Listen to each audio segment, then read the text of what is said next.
जी के सानिध्य में कथा होती है तो हम सबसे एक बात निवेदित करते हैं कि श्री हनुमान जी महाराज को सिंदूर चढ़ाया जाता है।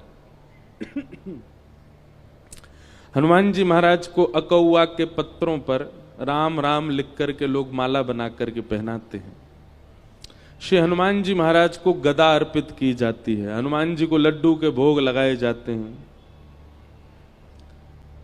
पर गोस्वामी तुलसीदास जी ने हनुमान चालीसा में केवल एक बात लिखी है कि हनुमान जी को क्या प्रिय है।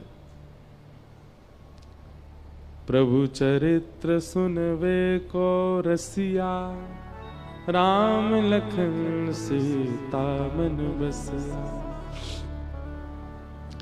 किसी को बहुत ध्यानपूर्वक सुनिएगा,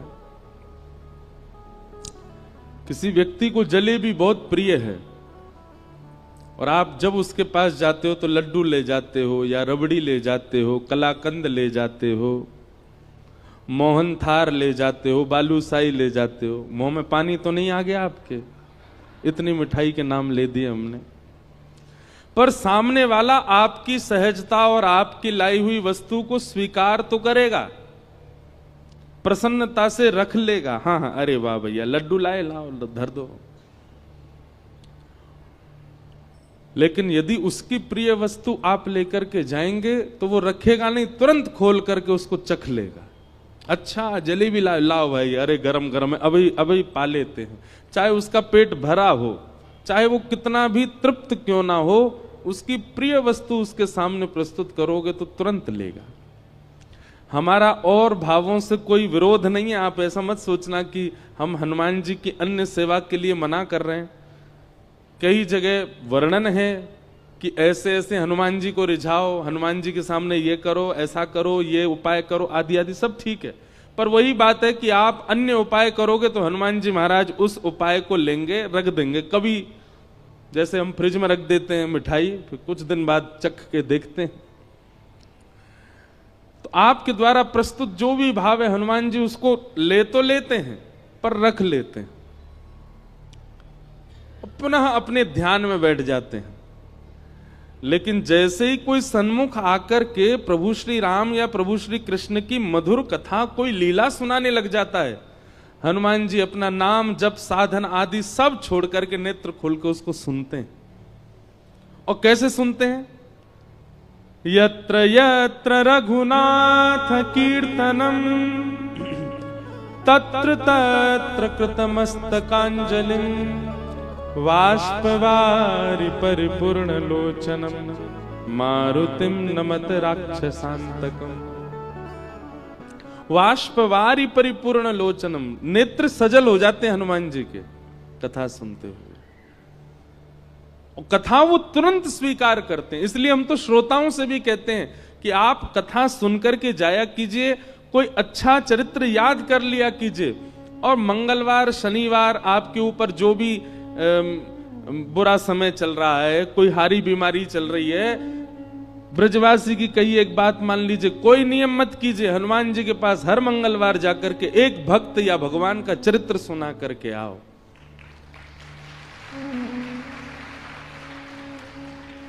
महाराज 108 सोमवार, वो क्या बोलते हैं, 108 मंगलवार, 11 मंगलवार आदि आदि, ये सब क्रम है कि जाओ हनुमान जी के पास जाके चोला चढ़ाओ, ये करो, तुम्हारे आर्त दूर हो जाएंगे। हम कह रहे हैं 108 मंगलवार में जो फल मिलेगा ना, वो एक मंगलवार में कथा सुना दो हनुमान जी को, उसी से ही प्रसन्न हो जाएंगे। इतने इतने रसिक हैं हनुमान जी कथा के। लेकिन हम सारे साधन करते हैं हनुमान जी को रिझाने को, वही नहीं करते जो हम सब रोज गाते हैं, हनुमान जी के सामने ही गाते हैं। जब हम कहते होंगे ना प्रभु चरित्र सुनवे को रसिया, हनुमान जी कहते हैं तो पता है तो फिर क्यों नहीं सुनाता मुझको?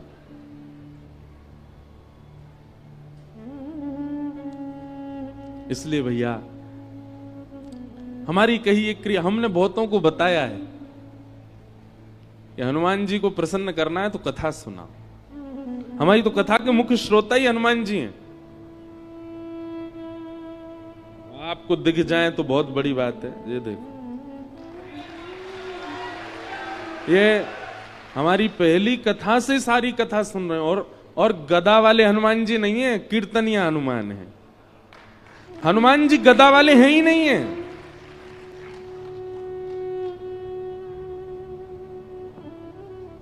गदा पर अगर दृष्टि जा रही है तो इसका मतलब आप हनुमान जी का प्रभाव देख रहे हो।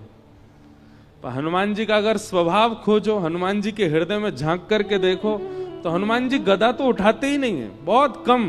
वह उठाई थी राम रावण युद्ध में, उसके बाद हनुमान जी गदा साइड में रखी रहती है। हनुमान जी के हाथ में तो करताल रहती है, कीर्तन करते हैं। हनुमान जी के हाथ में तो वीणा रहती है, हनुमान जी वीणा बजाते हैं। चारू लता सखी के स्वरूप में निकुंज में जब राम जी जाते हैं तो रात भर वीणा सुना करके राम जी को सुलाने की सेवा है हनुमान जी की। वीणा बजाते हैं।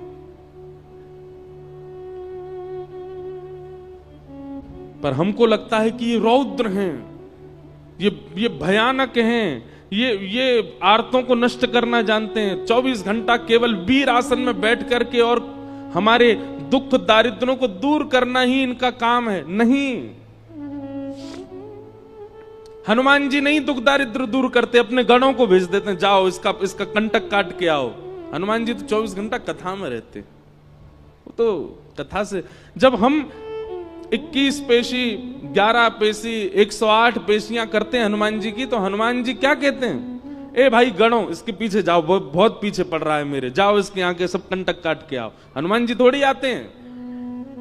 हनुमान जी किसकी रक्षा के लिए आते हैं? जो कथा सुना था उसकी रक्षा करने हनुमान जी आते हैं। अरे भैया, ये हमारे व्यास जी हैं, ये हमको कथा सुनाते हैं, इनके भाव सुन के हमको प्रसन्नता होती है, इनकी रक्षा तो हम करेंगे। इसलिए हमारी प्रार्थना है, पंचमुखी हनुमान मंदिर के प्रांगण में कथा हो रही है, आप श्रोताओं को एक ही काम करना है। 7 दिन के इस कथा प्रसंग में कुछ भाव, कुछ लीला, कुछ प्रसंग जो आपको भा जाए उसको याद कीजिए, उसको स्मरण कर लीजिए। वैसे तो यहां बैठ करके तो हनुमान जी पूरी कथा सुन ही रहे हैं, पर आपके क्षेत्र में भी जो हनुमान जी का मंदिर हो वहां जाइएगा और एकांत में दूर बैठ करके श्री हनुमान जी से नेत्र मिल रहे हो, भीड़ बहुत ज्यादा हो तो चिंतन कर लो हनुमान जी का, वो कथा सुना।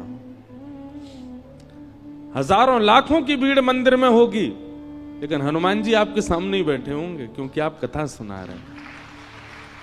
तो आपसे हमारी प्रार्थना है, हनुमान जी को कथा जरूर सुनाया करो। गोस्वामी तुलसीदास जी को राम जी मिले ही हनुमान जी की वजह से, और हनुमान जी मिले कथा की वजह से।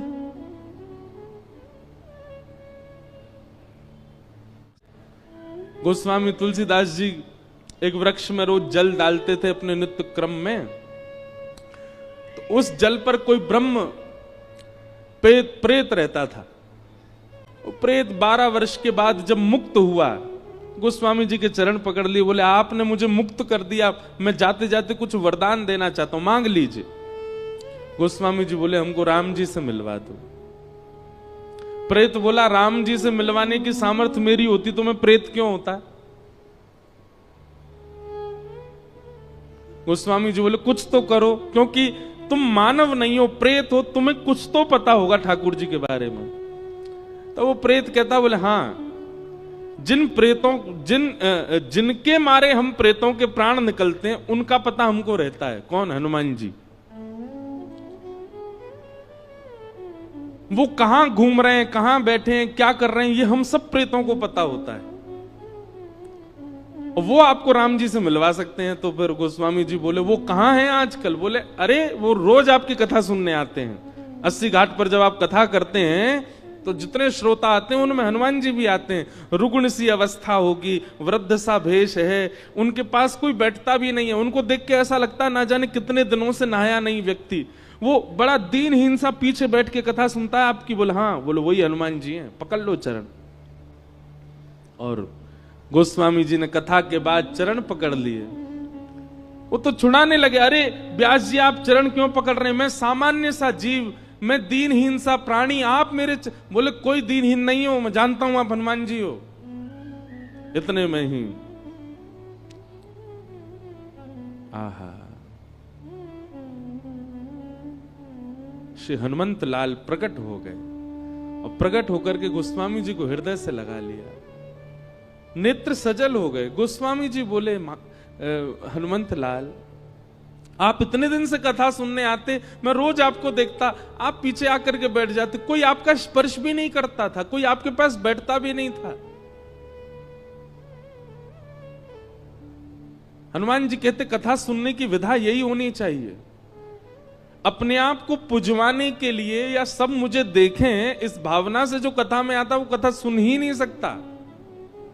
कथा तो वही सुन सकता है जो अपनी प्रभुता त्याग करके आवे, अपने रूप को बदल करके कथा में आवे, और जहां स्थान मिले चुपचाप बैठ करके प्रसंग सुने। ये कथा का स्वरूप होता है। अब मैं इस रूप में आऊं तो मुझे कथा कौन सुनने देगा? सब मेरे पांव पकड़ लेंगे, इसलिए मैं रूप बदल करके आता। गोस्वामी जी, आपने बड़ी सुंदर सुंदर कथाएं सुनाई, मैं तो नित्य सुनता हूं आपको। आज आप दक्षिणा ले लीजिए, हमने कथा सुनी है आपसे, कोई दक्षिणा बताइए। बोले, दक्षिणा में केवल राम जी दे दो हमको, ये बता दो राम जी कहां मिलेंगे। तब हनुमान जी ने पता बताया, बोले चित्रकूट जाइए, और श्री चित्रकूट में आपको रघुनाथ जी के दर्शन होंगे। तो भैया,